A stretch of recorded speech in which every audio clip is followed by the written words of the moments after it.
আসসালামু আলাইকুম আমার প্রিয় পঞ্চম শ্রেণীর শিক্ষার্থী বন্ধুরা। আজকে আমরা দশমিকের গুণ করব, কিভাবে সহজে দশমিকের গুণ করা যায় তা আজকে আমরা দেখব। চলো দেখে আসি। ধরো প্রথম অঙ্কটা আমার 0.3 0.03 গুণ 0.003। এই উত্তরটা আমরা কিভাবে দ্রুত করতে পারি তা আমরা দেখব।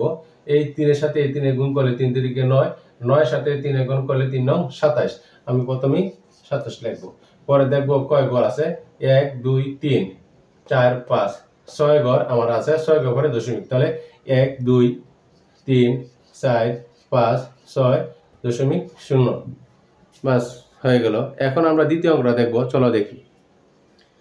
ধরো 5 একে 5 5 একে 5 5 একে 5, আমি দিলাম এখানে 5। তাহলে 1 2 3 4 5 6 7 8 9 10, অর্থাৎ আমার 10 ঘর পরে আমার দশমিক দিতে হবে। তাহলে এই 5 নিতে হবে।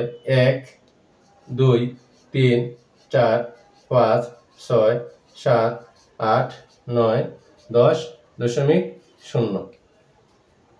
বাস হয়ে গেল। ধন্যবাদ। আসসালামু আলাইকুম রহমতুল্লাহি ওয়া বারাকাতুহু।